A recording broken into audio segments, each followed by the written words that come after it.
to be taking a look at Azure, Microsoft Azure, and cloud basics to get things going. I have a couple of things I'm going to share with you. You should be able to see my desktop now, or at least a cool looking slide with a bunch of clouds in the background. Anyway, let's kick this thing off here by just giving you an overview of what's in here. And even before I get started, maybe I should just tell you briefly a little bit about myself. I don't want to take a lot of time to do this. I could go on for days probably, but my name is indeed Paul Heuring, and I am a senior instructor at QuickStart. I've been with the company over 7 years now, and during that time, have done a lot of work with Azure, among other technologies. I've been a Microsoft certified trainer beginning in 1999, so I've been at this a while and have seen a lot of technology come and go. And I was introduced to Azure fundamentally when Microsoft basically had what they called their trustworthy computing initiative about a dozen or so years ago, or not the trustworthy computing, excuse me, it was the cloud, the private cloud initiative. I got my initiatives crisscrossed. In any case, the private cloud initiative used system center technologies, which I've got expertise in as well, and used that in conjunction with virtual Hyper-V for virtual server as a means to host cloud-based tools and cloud-based virtual machines on premises. And with that, well, I was springboarded into the world of the cloud. And like I said, that's pretty much been since Microsoft released the Azure as a product that has been made available. Anyway, fast forward to today, the cloud itself has become very, very popular, and has the reason why we even have webinars and things like this to talk about it is because people are very, very interested in finding out more about it and what makes it up and why is it a big deal and all of that. And so as we go through things in here, I'll share with you much of what I understand, from a basics perspective about the cloud itself. We'll visit the Azure certifications that are available from our pals at Microsoft, and then take a look at how we here at QuickStart can actually help you find out more about the cloud, or even pursue certification on your own. And so that's kind of the direction that we're going to head. Cloud basics is where we're going to start, and so I'll kick over to that right now. So first of all, the cloud, you'll notice I put it in double quotes on the slide there. And the reason for that is because the cloud, I think, is designed to sort of be, if you'll forgive the pun, a nebulous sort of topic. The cloud itself, of course, has been historically a representation. Can we even say historically? Anyway, the representation of the internet itself. And the reason why is because of the way that routing and everything works. We don't really know for sure the path that a packet will take when it's going from source to destination. Case in point, you send an email to me, and that email may travel through any number of different places before it gets to my inbox. And as I reply, it may take a completely different path at any given point in time. The shortest path may not be the shortest physical path, but the best route gets taken to get an email sent from you to me, and vice versa. That's just the way the internet works, and it's very good that it works that way. And so we've often listed it as a cloud. The cloud itself then means essentially to us that things are not here on our on-premises environment, but are rather hosted up in this nebulous place, this cloud that's out there. Well, as you know, there's a number of different providers that are available, and the big players include Microsoft Azure. There's Amazon Web Services, Google Cloud Services, and many others are playing in this space. And the reason why they is because they offer an awful lot of benefits to the people that utilize them. Anyway, there's a ton of different things about that. So the cloud itself represents this infrastructure that is available to us for storage, for hosting of applications and other workloads, and basically giving us a disaster readiness that we couldn't do with our own data centers just by themselves. So the question then becomes, and a lot of times, especially in the early days of training people with this, and also these days when people are just coming into this, I've heard the question, isn't this just someone else's computer?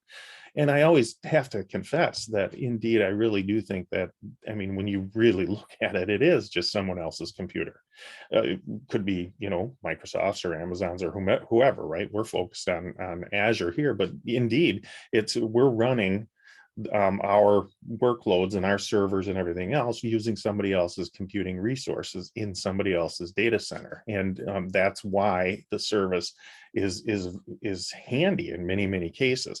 So while on the one hand it is somebody else's infrastructure, the rationale for using somebody else's infrastructure is very important. And so the question of why bother with the cloud? Well, there's a lot of different reasons why organizations go with the cloud. It's not just because that's what all the cool kids are doing. It's because the cloud does offer a lot of benefits above and beyond hosting things in their own environment. Now, before I get into a little bit more about this, you know, agility and flexibility and all of that sort of thing, I want to just kind of mention something.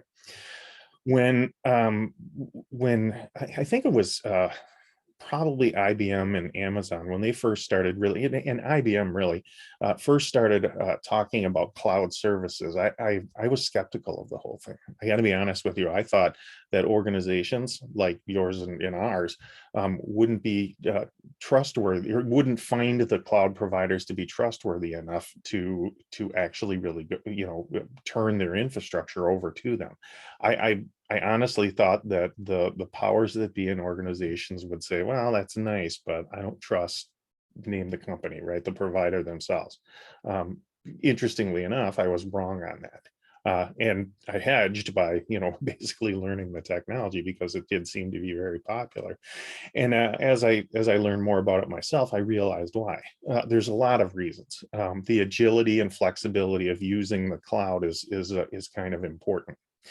When I first started years ago as an instructor, I did work for a firm that did a lot of consulting work as well as instruction. And on weeks where I wasn't teaching, I would actually be available as you know, a worker, as a consultant to other people. And one of the early projects that I worked on was a project where the customer basically was upgrading from Windows 2000 to Windows Server 2003, and along with it, they were migrating to from the Exchange 2000 to Exchange 2003. And so we had a couple of different things that we needed to do for them. And I worked on this project. And as the project began, I went, you know, drove to their organization, and I met with their network administrator and their CIO and got the lowdown on, you know, where things were. And they had a problem with the whole thing. I mean, I was there being billed out at my bill rate, and I had a limited amount of time because I had a schedule to keep with other things. And when I got there, the servers, the physical servers, weren't there yet. And that sort of threw a wrench in the works because they didn't have racks installed, they didn't have the servers that they wanted to install, and so forth. And so it was kind of awkward for the first couple of days while we were waiting on those things. And that was a problem back in the early 2000s and before that, because you know, you needed lead time to go through and add changes, or to make changes, or to upgrade, or to, you know, add applications. You know, you wanted to add an application, you needed to buy a server. The server needed to be there physically, it needed to be installed physically, and then you needed to work on the operating system and installing the applications and so forth. And these things took time.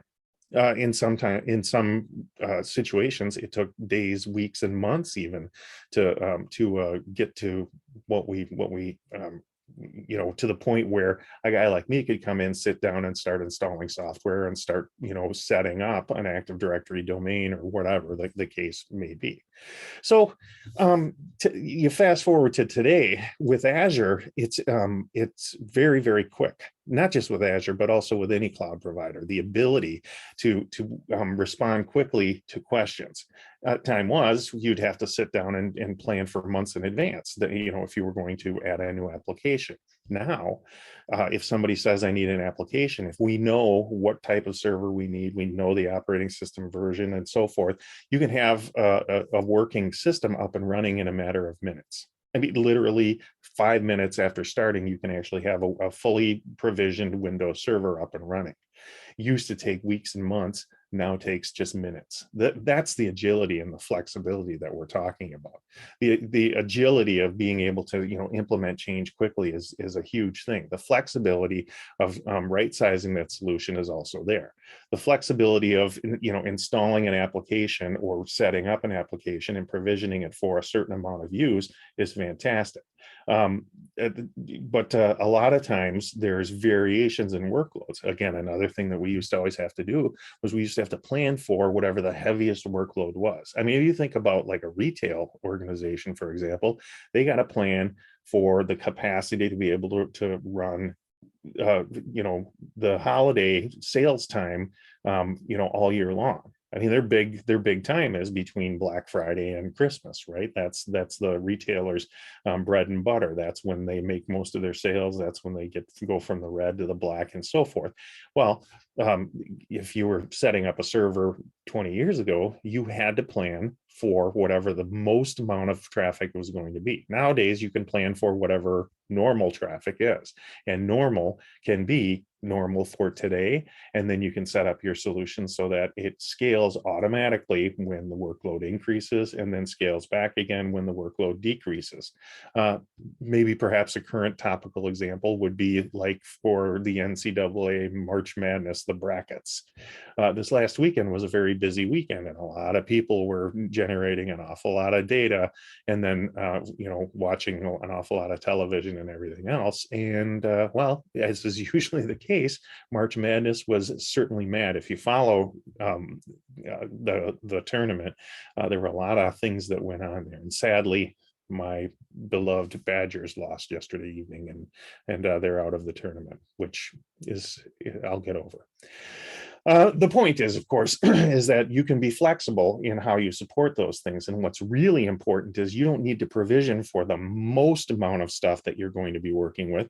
You can provision for whatever is happening right now and set it up so that it will automatically expand when you need it and then contract back again when you no longer need the extra resources. That's related to cost as well, because now I can make sure that my applications are supported, but by the same token, make sure that they're supported appropriately so that I don't have to spend too much money on provisioning server resources that are idle for most of the year. If I'm in retail, that's from January to November. And then if I have other seasonality, the same thing applies. Even weekly and monthly and daily seasonality is part of all of that. That's the flexibility, and the cost perspective of all of that is actually kind of nice, because again, you don't have to purchase the equipment, you don't have to set up your data center, you don't have to install racks, you don't have to install power, climate control, redundant batteries and power systems and everything else. That's handled at the data center. That's Microsoft's problem, not ours anymore. And that's a beautiful thing from a cost perspective, from a planning perspective, from a maintenance perspective. It saves time, it saves money. The cloud, unbeknownst to me way back in the day, is actually pretty valuable part of our IT solution. That's why it's so popular, and that's why it matters.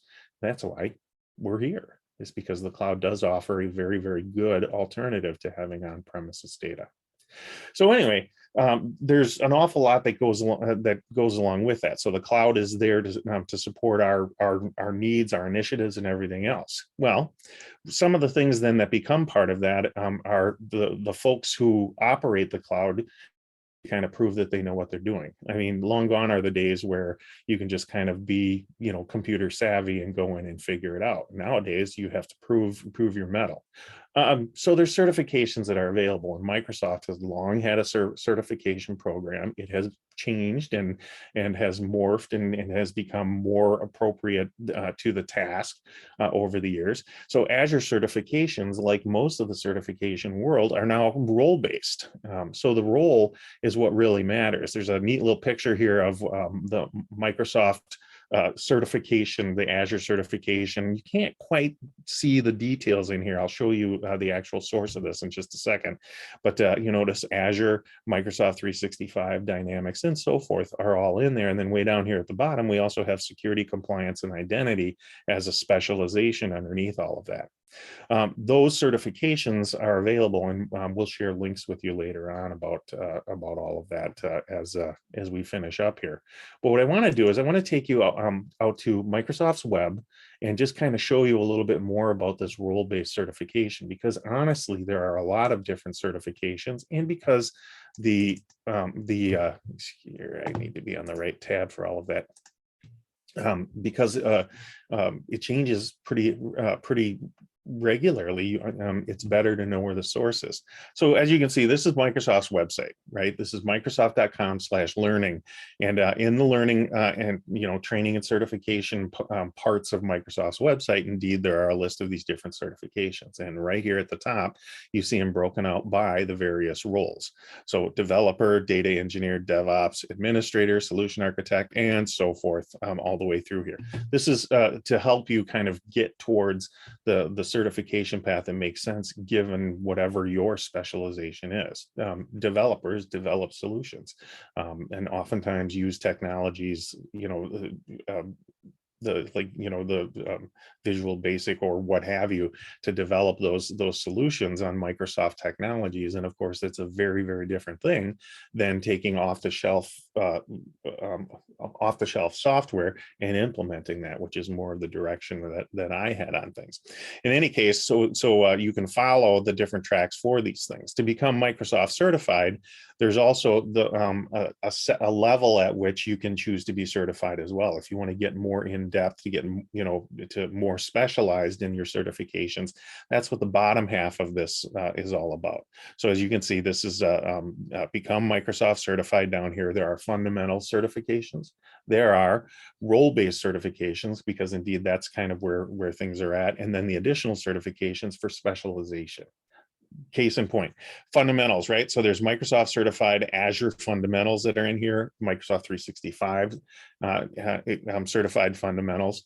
The distinction between the two of those is that, well, just for example, Microsoft 365 brings to the organization and to the individual a set of applications and software as a service offerings from Microsoft that doesn't necessarily mean that you're moving all of your infrastructure to the cloud, whereas in Azure, it's much more broad-based.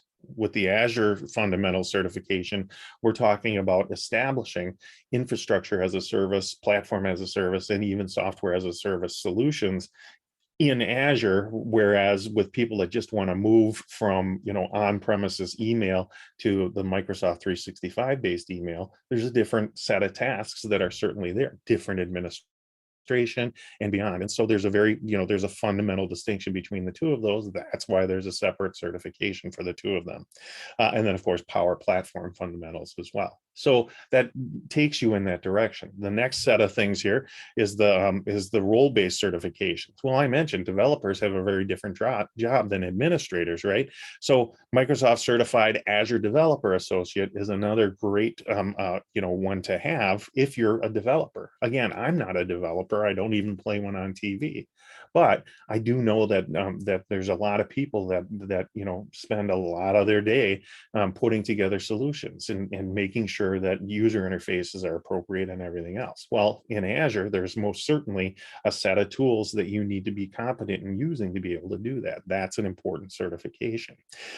Here's the security administrator. This one is Microsoft 365. So it takes this, the Microsoft 365 fundamentals and adds a lot more to that. I mean, really digs into into some of the security technologies that we have. Document lifecycle security and things of that nature are very important. And indeed, Microsoft 365 has great tools and services to help you with that. And indeed, that's why that certification is there. And then lastly, we have our additional certifications. The additional certification, so again, this is, notice it's so Azure certified Azure for SAP workload specialty. Well, SAP is a huge thing unto itself, you know, and requires an awful lot of customization. When you take SAP and you bring it into the organization, to host that on Azure certainly requires a specific skill set. That's why that's separate from all of that. The certified educator, the Microsoft Office specialist, and so forth. There's many others that are all part of that. So how are you going to find all of those many others that are part of that? Well, your first stop, of course, is here at Microsoft Certifications. They also have a nice summary that is available to us as well. That screen clip that I showed you on the slide, the PowerPoint slide just a moment ago. Here's the oops, wait a minute here. I needed to go back and open that up. Hang on a second, you'll see. I have that. Here it is. This is the URL for that. The train cert poster is the one that's there. In any case, that takes you into here. Now, if you'll just give me a moment, there it is. I had it in a different browser because I knew I wanted to use it. So this is the poster, and this is just this is a PDF. Is what it is. So this is free for the asking. You can get this as well. But notice it breaks it down a little bit. So here's Azure in here, right? And so Azure, just as in general, right? So oops, I didn't want to search. I wanted to actually kind of zoom in a little bit, but they show you AZ 104 and the Azure Developer Associate AZ 204 and so forth in here, right? So the database administrator and the data scientist associate and so forth are all in there. The 365 Dynamics. Here's the Power Platform over here, right? So the app maker associate for that. Anyway, those are the different types of certifications that are available. Microsoft Learning did us all a big favor just a couple years ago. So I've been at this for over 20 years now, this Microsoft training and certification and all of that. And it used to be that you would take a certain class to prepare you for a certain exam and the numbers didn't line up. Now they do. So the AZ 104 Azure Administrator exam actually lines up with a course which is called AZ 104. And so AZ 104 is a class that we can teach at QuickStart that actually takes you through all of the skills and knowledge that are necessary basically to pass the exam. It's not 100% one way or the other, but it's enough to get you to where if you go through and you understand all of those things and you do the hands-on activities that are part of the training, you'll most likely be able to pass that exam. And it goes for all of these as well. There are a lot of courses that are available in a lot of these exams. So as you start to search for the direction that you're going to head, understanding the certification that you're looking for based on the technology. And again, even if you're not interested in certification, the knowledge is here as well. And so whether or not you're going to become certified really isn't the point. The point is to get the knowledge. I mean, if you have the knowledge to get certified, makes sense because, you know, among other things, it enhances your resume and so forth. But nevertheless, the information is here, and a lot of people just want the information, and that's just fine. That's perfect, actually. So anyway, this is the certification poster that they give us. Way down here at the bottom, there's the security, compliance, and identity. And again, you can see there's the SC classes that are part of that are also pretty handy. Anyway, here's the link for that. I'll copy that and share that in the meeting chat if you'd like. It's available for you in there, and you can just copy it and make it available. Avail yourself of it. when necessary. That you should see that in the chat in the Zoom conference window. In any case, let's go back and continue on here. So the Azure certifications, there's plenty of them that are available. And remember, they're based on a level of proficiency and also on the specific technologies that usually our roles take us into. And so the technologies, the roles, and everything else are part of all of that. Clearly, if you want more information, you should contact, if you need more depth of information than we can provide in a half-hour webinar, you should contact one of our experts at QuickStart, and of course, consult Microsoft's website. But that's the Azure certifications. If you ask us about it, one of the things that you're going to want to do is to start taking a look at this. So how can I learn more about the certifications and the trainings? Well, you can certainly start at our website. Our website has a number of great tools available to help you search through available classes and offerings. I'm very much leaning, I always lean towards the instructor-led training, being an instructor. And so the virtual classroom environment is where I like to do things, but there are many other opportunities as well. A lot of self-paced training that is available. So where does that take you? Well, this is our website. So let me scoot once more back over to this. So here's our website. So if you go to www.quickstart.com, there's a find training link that's available up there. If you come there and just click through to the Azure training itself, there's some filters some refiners along the left-hand side. So the course categories, notice Microsoft Azure is the category that I have listed here, and then learning type, course certification, and so forth. The delivery, I like virtual classroom. I left the self-paced training in there. It was against my better judgment, but I did. Anyway, there are a number of different, a large number of offerings that are available. So again, the exam or the role-based certification lines up with the course number. And so in here, for example, we have this Azure Security Engineer certification that's in here. Notice when we click on this, the course itself is, of course, the link is going to be, there we go, is AZ500. Well, what you'll find is the AZ500 exam is also the Security Engineer Certification exam. And that's, and then you can see all of the offerings that are available. Look, there's my smiling mug on there, but the course information and so forth and other details about what you might gain from going through all of that, all available right there. It's actually pretty simple and straightforward. Then, of course, you can sign up directly through here, or you can contact one of our friendly educational consultants, and they'll be happy to hook you up with the appropriate time and the appropriate course for you as well.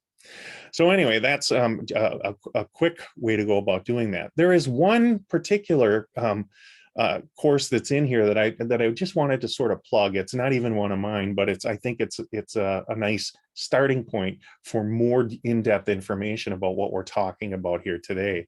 And that's this Microsoft's new role-based Azure certifications, which is again one of our classes, and it'll take you through. So anyway, the new certification track can be confusing if you've not been involved before, or if you have been involved before and you're used to the old MCSE or something along those lines.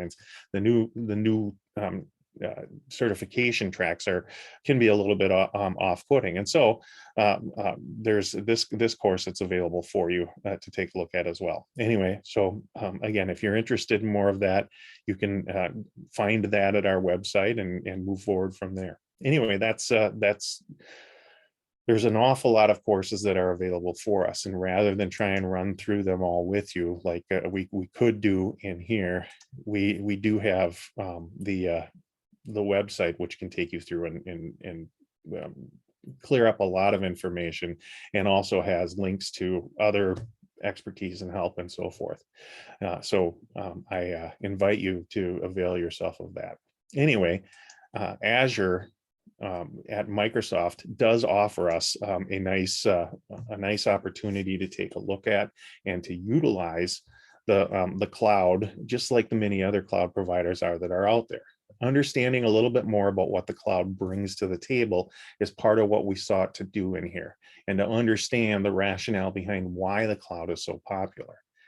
It's somebody else's data center, and it provides us with these services and tools and compute resources that make it so that we can move when we need to move, that we can add and remove resources when we need to be able to do that. It minimizes the cost of our infrastructure on premises, which of course turns the costs of computing from being so brick and mortar based to a much more service based way of doing things gives us the flexibility and the cost containment that's necessary in this day and age. Hey, we're lean, and we need to continue to be lean. In order to prove our mettle with these things, the best thing to do is still to get certified, and Microsoft's web has a great set of tools available to find out more about the specific certification that's necessary. If you're, if you're an application developer, or if you're a database administrator or a security administrator, or if you cross a couple of those boundaries because of the nature of your organization, that's the place to look for that. Indeed, we do have the one course that can help explain a lot of those things that I recommend if you're really confused by all of that. But take a look at the certification track that you're interested in. Come visit our website and search for those things, and I hope to see you in class. As we wrap things up in here, it would be just terrible of me to sit here and talk and talk and talk and not offer you any kind of feedback possibilities. And so my email address is right here at the end of or on the slide right now. That's paul.heuring@quickstart.com. And if you send me an email, just mention the webinar and mention your question, and I'll get back to you as quick as I can. The least you'll get is, well, I don't know. But I will reply to you, and I usually do have some insight to send you in the right direction if you need to. Certainly be in touch with anybody else at our organization, and they'll be happy to help as well.